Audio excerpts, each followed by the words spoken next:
Ladies and gentlemen, can I invite His Excellency, former Governor of Anambra State, Peter Obi.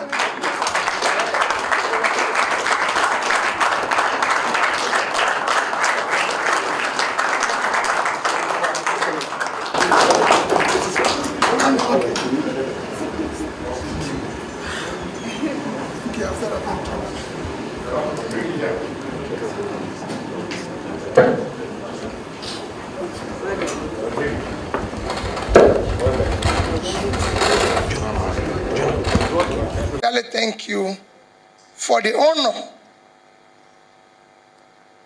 of him allowing me, permitting me, directing me to come and talk to you. Second is to thank you sincerely for what you're doing for this party. Most of you have been involved in this party since inception, and what you're doing for the country. Most of you have done wonderful work for the country, and I thank you for that.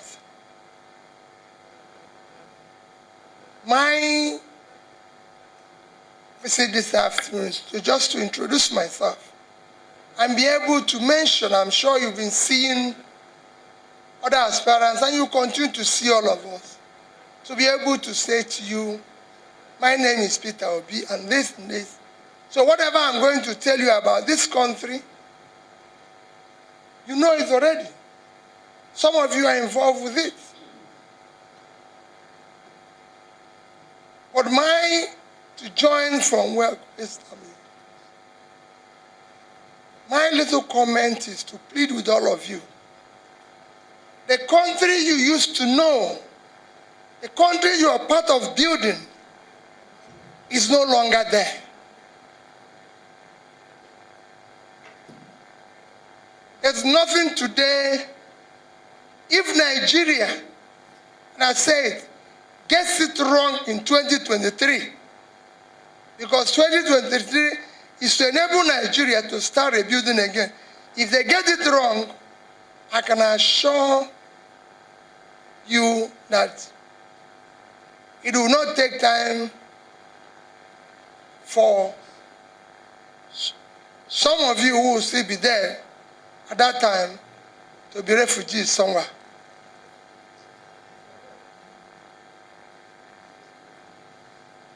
Today, go and look at the list of fragile failing states.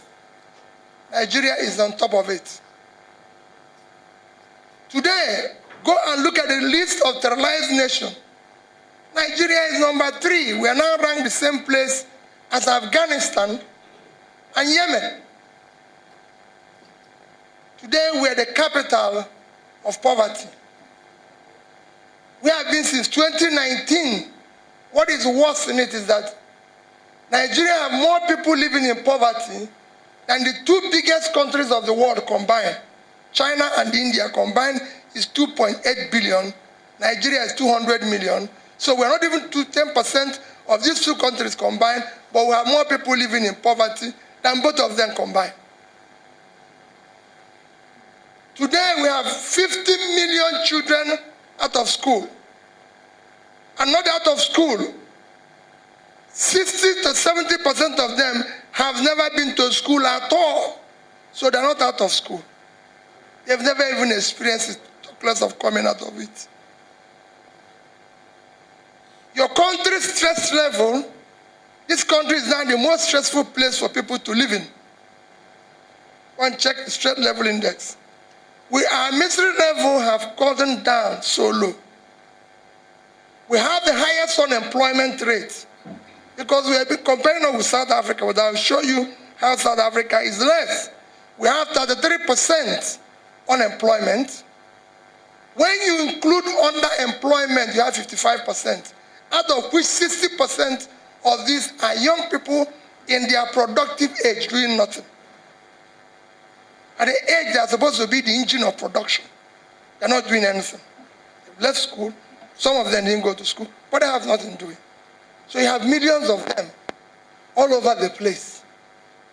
We've just overtaken India in infant mortality. They expected we would overtake them in 2024, but we've overtaken them by first quarter. The list is endless. In drug prevalence now, the global rate is 5.8. Nigeria is 14.9. And it's 70% more among the young ones. That is where your country is.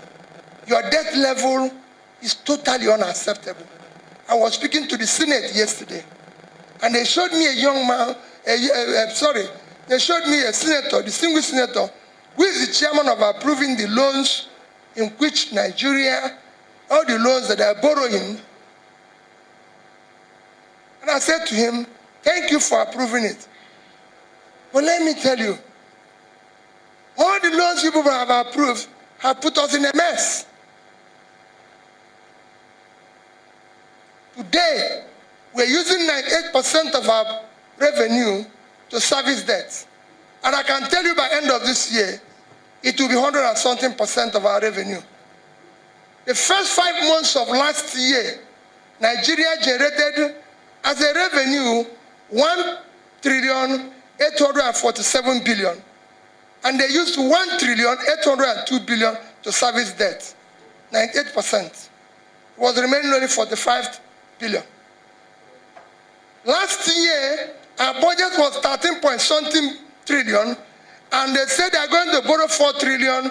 They ended up borrowing 6.7 trillion because they couldn't make it. This year, our budget is 17 trillion. And they said they are going to borrow only 7. They are going to generate 10. They are not going to generate 15, even 50% of that. So we are going to borrow about 8 this year, and we are going to service all those debts. It is not possible. There's no way a country can survive with that level of debt. And every day what you hear from government is that we don't have a borrowing problem, we have a revenue problem. You don't have a revenue problem. Revenue comes from production. The country is not productive. It's consumption. When you have millions of people unemployed, how can you generate revenue? You're not doing anything. People in your villages can't pay tax. They can't pay for anything because they're not doing anything. You need them to do something to be able to generate this thing. We have engine of production and employment, which is micro, small, medium businesses suffering in Nigeria. And nobody wants to do anything. And what people will tell you is that they give examples of, I've traveled to countries all over the world. No country operates like Nigeria. I've been to over 30 countries studying what is happening in Nigeria. And I've spent time. I've been from China to India to everywhere. I just came back last week from Morocco. I was in Morocco. I went to Morocco on Sunday and was there for almost 1 week. Traveled all over Morocco, spoke to their government officials. Nobody runs the way Nigeria runs. They have debt. Borrowing is not a problem. Every country in the world borrows. Even Norway, with the greatest sovereign wealth fund of 1.4 trillion, they are owing 50% of their GDP. It is what you use the money that makes a difference. And I'll give you an example of using everywhere I've gone today and tomorrow. I can show other places.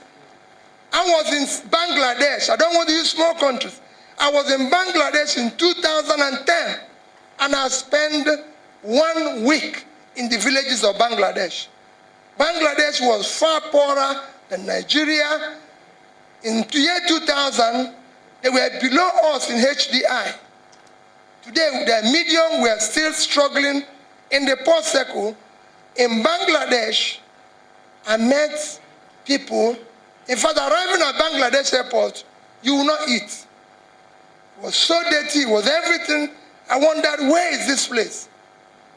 As at that time, Bangladesh had a GDP of $115 billion with a per capita of about $700 each. That was 2010. Nigeria GDP was 375 billion. Our per capita was 2,250 in 2010. And our debts then, in 2010, because you in PDP have helped to clear all our foreign debts, Our debt was brought down then to where we were owing just about 5% of our GDP. So we were owing less than $10 billion. Equivalent then. Or call it about equivalent of about 20 because of the rate of exchange then. 20 or even 25. That was what we were owing them. Today, Bangladesh GDP is $335 billion with a per capita of 2,050. So they've done 3 times what their per capita was in 2010. Nigerian GDP is 400. Our per capita has come down to 200. We lost below over 10% of what we were in 2010. Our debt has increased from about 25, 30 billion to $100 billion. So that money borrowed did not yield or put into production. It made no contribution to our GDP, to our per capita, to everything. It was thrown away. And we're a nation. And nobody cares. Nobody bothers and says, okay, we're moving. This is how it's been in every country. We are not the first country that have poverty problem. China in 1990 had 98% of their people living under poverty. Today, China have less than 2% living under poverty. In fact, in from 2000 to 2015, China pulled 435 million people out of poverty. In 1990, Vietnam have 97% of their population living under poverty. Today they have 1.6 living under poverty. So is Bangladesh. Everybody is pulling their people out of poverty. Even in Africa, in countries like Egypt. Egypt with 100 million people now have more diaspora remittances than Nigeria. Because if you go around now, they've invested in education, they've invested in anything. In the Egypt HDI in the next 1 or 2 years will be high. Nigeria is still low. We started with them in year 2000, low. They've now gone to medium, they're now moving to high. Everybody we've met, Ghana was low, they now moved to medium. Bangladesh have moved to medium. Everybody, we are the only people who are stuck in low. And we are now receding in low. Because nobody cares. My plea to you this evening is, please, do not bequeath your grandchildren anarchy. That's where we're going. It's not about the election. It's not about who will be the next president. No, it's not about who will be able to be in position to be using siren. It's not about who will be able to share. There's nothing to share again. It's finished.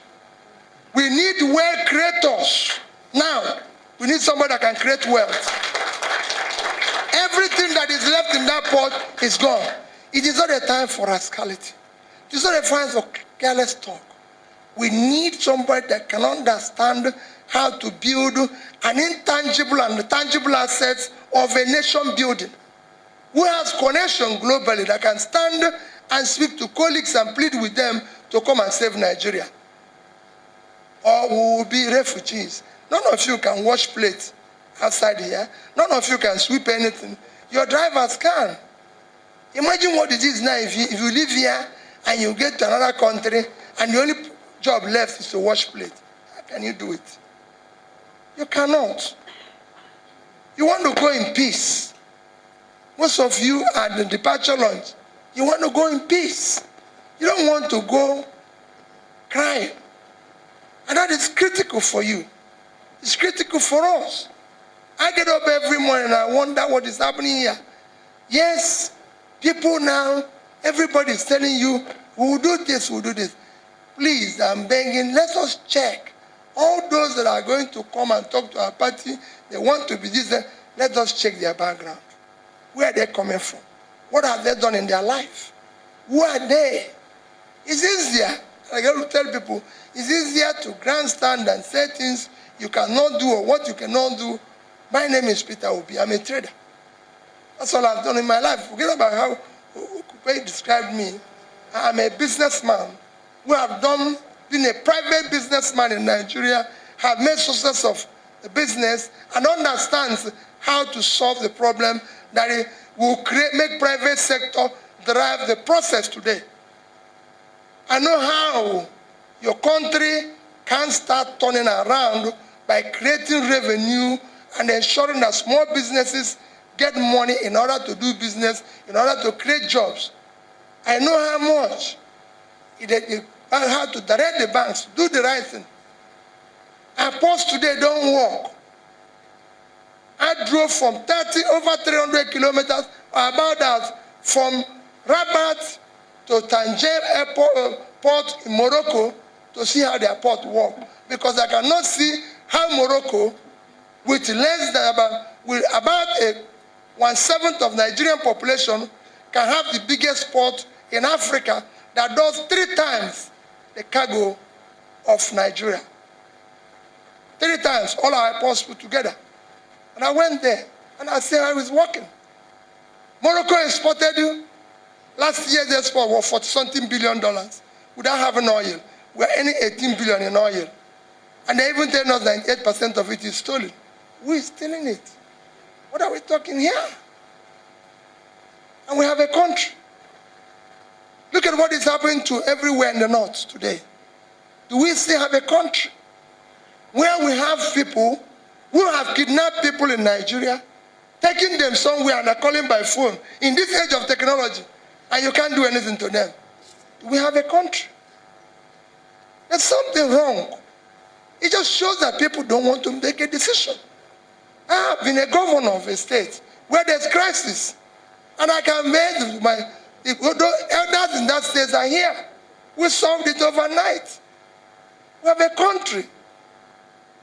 The first ingredients of a failing state is when the government is no longer in control of its territory. We're no longer in control of here. We're talking about food. Morocco, with a third or half, let me call half, of our land space, exported agricultural materials of over $8 billion last year. I was telling Chief Servant when we went to Niger State, I said, how can we have Niger State with 76,000 square kilometers of land? And we're talking about food. Netherlands, with 33,000 square kilometers, if we include water, 42.6 thousand square meters, was able to export 120-something billion worth of agricultural materials. What are we doing? How can we get this country to work? Just because we have leaders who don't have the capacity, don't have the competence, who wants to waste everybody's time and run around creating nothing. My dear fathers, my dear mothers, let's create a future for this country. What we are going through now will take its revenge on your grandchildren. Thank you and God bless you.